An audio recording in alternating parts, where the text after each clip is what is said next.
2025 అయిపోయింది. అసలు ఫుల్గా వచ్చేసి మనం 2025 తెలుగు సినిమా పరిశ్రమకి ఎలా ఉందంటారు? అంటే మిక్స్డ్ ఇదన్నమాట. అంటే బాగా ఎక్స్పెక్టేషన్తో వచ్చిన సినిమాలేమో డిసప్పాయింట్ చేశాయి. వితౌట్ ఎక్స్పెక్టేషన్స్ వచ్చినటువంటి కొన్ని చిన్న సినిమాలు ఘన విజయాలు సాధించాయి. ఇప్పుడు లిటిల్ హార్ట్స్ కానీ, కోర్ట్ కానీ, మొన్న వచ్చినటువంటి రాజు వెట్స్ రాంబాయి, ఇటువంటి సినిమాలు సర్ప్రైజ్ హిట్స్ అయ్యాయి. కొన్ని బాగా అంచనాల మధ్య, అంటే ఈ సినిమా డెఫినెట్గా ఈ హీరోకి కంబ్యాక్ మూవీ అవుతుంది అని ఎక్స్పెక్ట్ చేసినటువంటి సినిమాలు డిసప్పాయింట్ చేశాయి. ఉదాహరణకి రవితేజ మాస్ జాతర, రవితేజ 75వ సినిమా. ధమాకా తర్వాత హిట్ కోసం వెయిట్ చేస్తున్నటువంటి రవితేజ ఈ సినిమాతో మంచి హిట్ కొట్టి ఎలా ఉన్నాడని చెప్పి అందరూ ఎక్స్పెక్ట్ చేశారు. ఆ సినిమా డిసప్పాయింట్ చేసింది. అలాగే ఆంధ్ర కింగ్ తాలూకా రామ్ పోతినేని, అతను పూరి జగన్నాథ్ దర్శకత్వంలో వచ్చినటువంటి ఇస్మార్ట్ శంకర్ తర్వాత అతనికి సరైన హిట్ లేదు. సో ఈ సినిమాతో మళ్ళీ డెఫినెట్గా హిట్ కొడతాడని చెప్పి అందరూ ఎక్స్పెక్ట్ చేశారు. అలాగే ఆ సినిమాకి చాలా పాజిటివ్ రివ్యూస్ వచ్చినాయి. అయినా సరే ఆ సినిమా అంచనాలని అందుకోలేకపోయింది. అలాగే విజయ్ దేవరకొండ కింగ్డమ్ కూడా, విజయ్ దేవరకొండ కూడా సేమ్ పరిస్థితి. చాలా రోజులుగా అతనికి సరైన హిట్ లేదు. తర్వాత ఫ్యామిలీ స్టార్ డిసప్పాయింట్ చేసింది. తర్వాత ఈ సినిమా కూడా డిసప్పాయింట్ చేసింది. అలాగే నితిన్ కూడా చాలా రోజులుగా హిట్ లేదు. అతని సినిమా కూడా తమ్ముడు సినిమా డిసప్పాయింట్ చేసింది. అలాగే సిద్ధు జొన్నలగడ్డ 2 సినిమాలు వచ్చాయి. 2 సినిమాలు కూడా డిసప్పాయింట్ చేశాయి. ఒకటి జాక్ అని ఒకటి, రెండోది తెలుసు కదా అని ఒకటి. సో ఈ విధంగా చాలామంది, అంటే ఎవరైతే హిట్ కోసం ఎదురు చూస్తున్నారో వాళ్ళకు కూడా హిట్ రాని పరిస్థితుంది. కొన్ని సర్ప్రైజ్ హిట్స్ లాగా కొన్ని చిన్న సినిమాలు మంచి విజయాలు సాధించాయి. అయితే ఇప్పుడు వరల్డ్ వైడ్గా మనం గ్రాస్ చూసుకుంటే సార్, మహా అవతార్ నరసింహ అనేది నెంబర్ 1 పొజిషన్లో ఉంది సార్. హైయెస్ట్ గ్రాస్ వచ్చేసింది. దానికి వచ్చేసి 325 కోట్లు గ్రాస్ వచ్చినట్టుగా మనం చూస్తున్నాం. అంటే వరల్డ్ వైడ్గా మన తెలుగు దాన్ని మనం తెలుగు సినిమా కింద కన్సిడర్ చేయాల్సిన అవసరం లేదంటారా? అంటే తెలుగులో వచ్చింది డబ్బింగ్ సినిమా. బేసిక్గా ఇది కన్నడ సినిమా. బాంబే ఫిల్మ్స్ వాళ్ళ సినిమా. అవును. ఎక్కువగా హిందీలో దీనికి కలెక్షన్స్ వచ్చాయి. కన్నడలో వచ్చాయి, హిందీలో బాగా వచ్చాయి.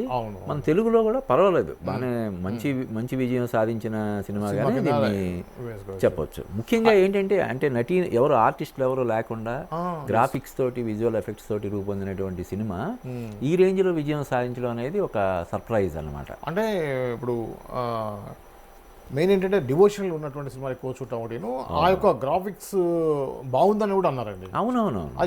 బడ్జెట్ కూడా చాలా తక్కువ, అంటే 30 to 50 crores బడ్జెట్లో తీశారు. అవునవును. డివోషనల్ ఓరియంటేషన్తో వచ్చిన సినిమాలు డెఫినెట్గా మంచి విజయాలు సాధిస్తున్నాయి. కానీ అలా అని అన్ని సినిమాలు సాధించట్లేదు కదా. అవునవును. సో ఇప్పుడు ప్రభాస్ది ఆది పురుష్ ఉంది. ఆ సినిమా మరి ఎక్స్పెక్టేషన్స్ ఎక్కడ రీచ్ అవ్వలేదు కదా. కన్నప్ప కూడా అలాగే మన బ్రహ్మాస్త్ర అని ఆ మధ్య వచ్చింది ఒక సినిమా రణబీర్ కపూర్ తోటి. ఆ సినిమా కూడా అంచనాలను అందుకోలేకపోయింది కదా. సో డివోషనల్ బ్యాక్డ్రాప్తో వచ్చిన ప్రతి సినిమా హిట్ అవుద్దని కాదు, అన్ని పర్ఫెక్ట్గా కుదిరితే డెఫినెట్గా అవి హిట్ అవుతున్నాయి. కొంచెం ఎడ్జ్ అయితే ఉంటుంది డివోషనల్లో, దీనికి ఎడ్జ్ ఉంది. ఇప్పుడు ఓవరాల్గా మనం అటు హిందీలో కానీ, మన తెలుగులో కానీ, మిగతా లాంగ్వేజ్లో కానీ ఈ డివోషనల్ టచ్తో వచ్చినటువంటి సినిమాలకి ఎక్కువ ఆదరణ ప్రేక్షకులు. అవును. ఇవన్నీ కూడా కాంతారా 2 కూడా చాలా మంచి హిట్స్ కదా. సో అయితే మనం ఎవరో ఎక్స్పెక్ట్ చేయట్లేదండి. ఇప్పుడు ఓజీ సంబంధించి ఓజీకి 300 కోట్లు గ్రాస్ వరల్డ్ వైడ్గా వచ్చింది అనేది మనకున్న ఇన్ఫర్మేషన్. నిజంగా ఆ రేంజ్ హిట్ అయిందండి అది సినిమాని మనం అంత పెద్ద. అంటే ప్రొడక్షన్ హౌస్ డిక్లేర్ చేసింది, అందరూ కూడా హ్యాపీగా ఉన్నారు. ముఖ్యంగా 2025 ప్రత్యేకత ఏంటంటే, మన తెలుగు సినిమా కూడా ఒక 300 కోట్లు పైగా వసూలు చేసే స్టామినా మన తెలుగు సినిమాకు ఉందని నిరూపించినటువంటి సంవత్సరం అన్నమాట. ముందు అది సంక్రాంతికి వస్తున్న సినిమాతోటి ఓపెన్ అయింది 300 కోట్ల క్లబ్ అనేది.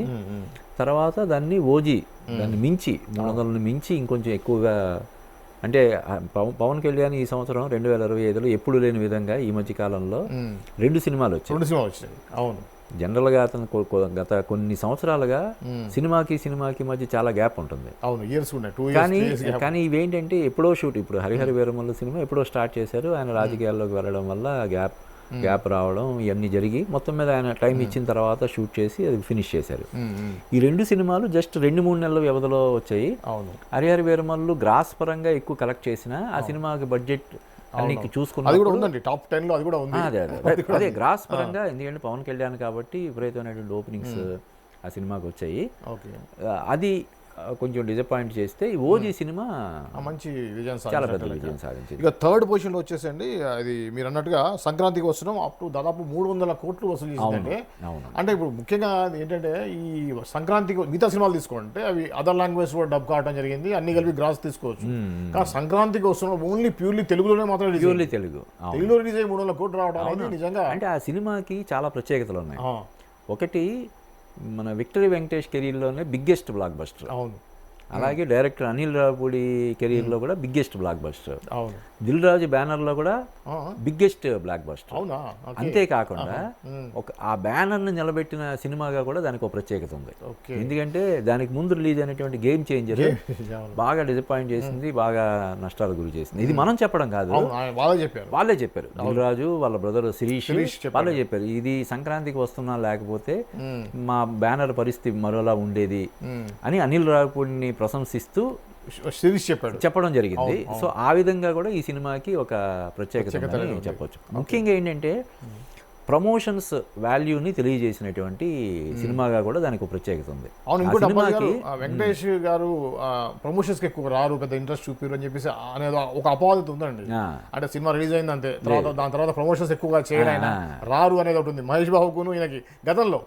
అంటే గతంతో పోలిస్తే మాత్రం ఖచ్చితంగా సంక్రాంతికి వస్తున్నానికి ఎక్కువ కనిపించారండి ప్రమోషన్స్. అవును, అది చాలా అగ్రెసివ్గా చేశారు ప్రమోషన్స్. ఆయన వెంకటేష్ కూడా చాలా కోఆపరేట్ చేశారు. అంటే ఇప్పుడు ఈ సినిమా దాదాపు 300 కోట్లు వసూలు చేసిందంటే అందులో కీలక పాత్ర ప్రమోషన్స్. వెంకటేష్ చేసినటువంటి ఇది కానీ, అనిల్ రావుపూడి చేసినటువంటి కొన్ని ఇవన్నీ కూడా వైరల్ అవి. సాంగ్ కానీ వెంకటేష్ వెంటబడ్డం, వెంకటేషే వెంటబడినట్టు నేను పాడతా అని చెప్పి అది హిలేరియస్ ఇది వచ్చింది. దానివల్ల ఓపెనింగ్స్ విపరీతంగా వచ్చాయి. దాన్ని కూడా ప్రొడ్యూసర్ దిల్ రాజు వాళ్ళు యాక్సెప్ట్ చేశారు. అనిల్ రావుపూడి చేసినటువంటి ప్రమోషన్స్ వల్ల ఈ సినిమాకి ఈ రేంజ్ లో కలెక్షన్స్. అంటే ఇంకోటి, అప్పాజీ గారు సేమ్ డే మళ్ళీ అదే బ్యానర్ మీద ఉన్నటువంటి గేమ్ చేంజర్ కూడా రిలీజ్ అయింది కదా కొంచెం ముందు. సంక్రాంతికి 2 సినిమాలు వచ్చాయి. ఒకటి డిసప్పాయింట్ చేసింది, ఒకటేమో సూపర్ డూపర్ హిట్ అయింది, దానివల్ల బ్యాలెన్స్ అయింది. ఆ తర్వాత అదే బ్యానర్ నుంచి వచ్చినటువంటి తమ్ముడు డిసప్పాయింట్ చేసింది. అలాగా. ఇకపోతే అండి మీకు గేమ్ చేంజర్ అండి. గేమ్ చేంజర్ కూడా 4th ప్లేస్లో ఉందండి. 195 crores అనేది వచ్చేసి టోటల్ హైయెస్ట్ గ్రాస్ వసూలు చేసిన సినిమాలో 4th పొజిషన్లో ఉంది. గేమ్ ఓపెనింగ్స్ మంచి ఓపెనింగ్స్ వచ్చాయి. అంత మంచి ఓపెనింగ్స్ వచ్చి 194 CR వచ్చినటువంటి సినిమా ఫ్లాప్ కావడానికి కారణం బడ్జెట్. ఇప్పుడు ఉదాహరణకి ఒక 600 కోట్ల బడ్జెట్తో తీసిన సినిమా 550 కోట్లు కలెక్ట్ చేసినా కూడా దాన్ని మనం ఫ్లాప్ అంటాం కదా. ఒక 500 కోట్లు వస్తే కూడా దాన్ని ఫ్లాప్ అంటాం. కాబట్టి ఆ విధంగా ఓపెనింగ్స్ అంటే మరి RRR తర్వాత రామ్ చరణ్ అంటే మధ్యలో ఆచార్య ఉన్నా కూడా సోలో హీరోగా వచ్చిన ఇది, ప్లస్ శంకర్ సినిమా. అంటే శంకర్ ఆఫ్ కోర్స్ ఈ మధ్య కాలంలో అతను బాగా డిసప్పాయింట్ చేస్తున్నాడు. కానీ అప్పటికి గేమ్ చేంజర్ రిలీజ్ అయినప్పటికీ మరీ అంత ఇది ఈ ఫేజ్లో లేడు. బ్యాడ్ వచ్చిందండి దీని తర్వాత, లేకపోతే దీని ముందా వచ్చినట్టు ఉంది. మొత్తం 2 తర్వాత మాత్రం శంకర్ గ్రాఫ్ బాగా పడిపోయింది. ఈ 2 సినిమాల తర్వాత దారుణంగా గ్రాఫ్ పడిపోయింది. ఇప్పుడు ఇండియన్ 3 రావాల్సింది ఉంది, దానికి షూటింగ్ కూడా చేస్తున్నారు, కానీ వస్తుందా రాదా తెలియని పరిస్థితిలో ఉందన్నమాట. ఓకే. ఇక గేమ్ చేంజర్ తర్వాత మనకున్నది మిరాయ్ అండి. మిరాయ్ పీపుల్స్ మీడియా ఫ్యాక్టరీ వాళ్ళది 150 crores గ్రాస్ వచ్చింది. ఈ సినిమా కూడా చాలా ప్రత్యేకతలు ఉన్నాయి. తేజ సజ్జాకి మళ్ళీ హనుమాన్ తర్వాత మళ్ళీ ఒక పెద్ద హిట్ తీసుకొచ్చినటువంటి సినిమా.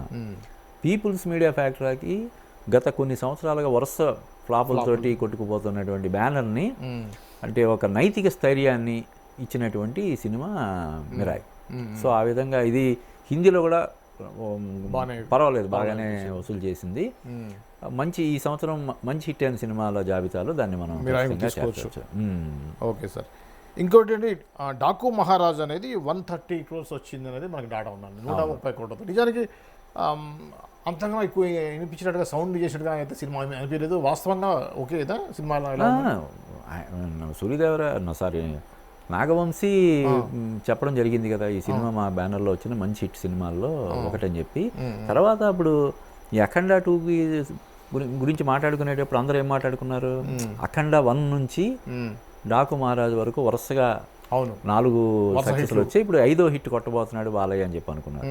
డాకు మహారాజు డెఫినెట్లీ మంచి హిట్, అది మంచి హిట్. ఓకే అండి. డాకు మహారాజ్ డైరెక్టర్ అండి, డాకు మహారాజ్ డైరెక్టర్ బాబీ కూడా వాల్తేరు వీరయ్య తర్వాత హిట్ కింద అనుకోవచ్చా? అవును, వాల్తేరు వీరయ్య తర్వాత వచ్చిన సినిమా ఇది, ఇమీడియట్ గా అతని దర్శకత్వంలో వచ్చిన సినిమా ఇది.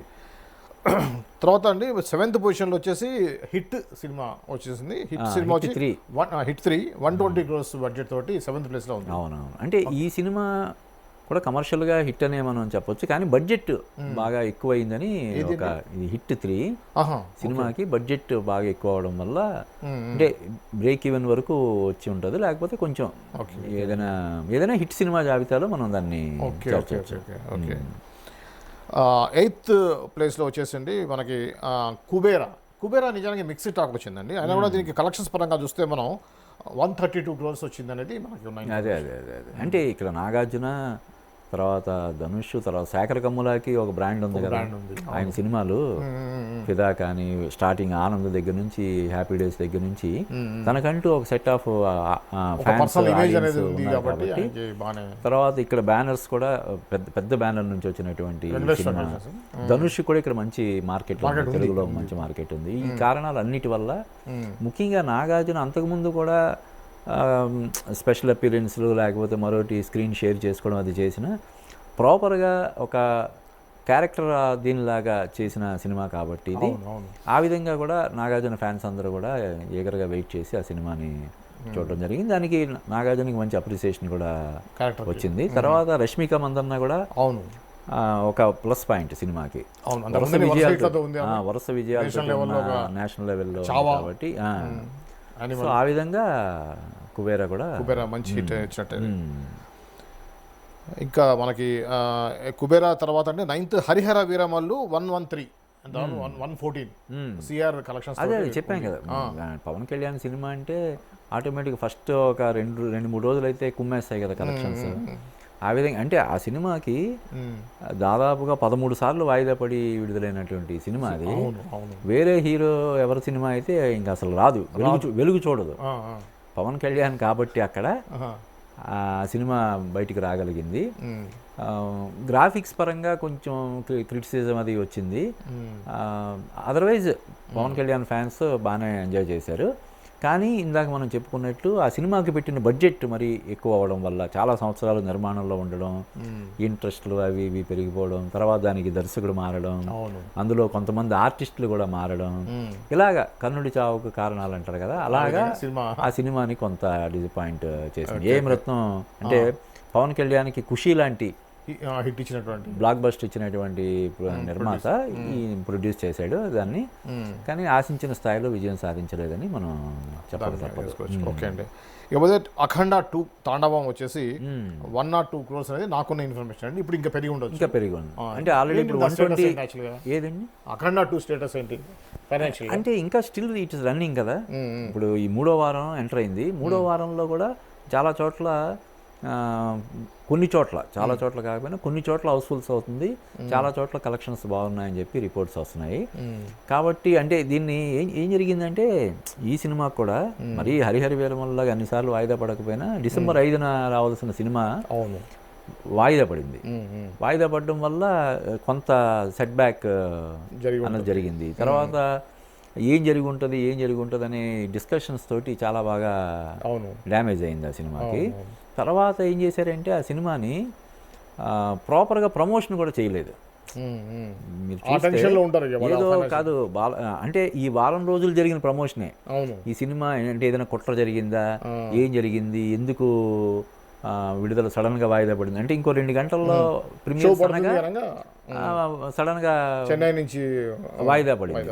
దాని వెనకాల ఎవరైనా ఏదైనా ఒక వాంటెడ్లీ చేశారా ఏంటని ఇటువంటి చర్చలు జరిగాయి తప్ప సినిమాకి ప్రమోషన్ అనేది పెద్దగా జరగలేదు. సరే ఏదో రూపంలో ఆ ప్రమోషన్స్ వచ్చాయి, మంచి ఓపెనింగ్స్ వచ్చాయి అనుకుంటే కూడా ఆ తర్వాత ఓన్లీ ఆ చిత్ర దర్శకుడు బోయపాటి శ్రీను ఒంటరి పోరాటం చేశాడు తప్ప, అంటే బాలయ్య సక్సెస్ మీట్ అని చెప్పి ఒకసారి వచ్చాడు, వారణాసి ఇద్దరు బాలయ్య బోయపాటి ఇద్దరు కలిసి వారణాసి వెళ్ళడం ఇవన్నీ చేశారు.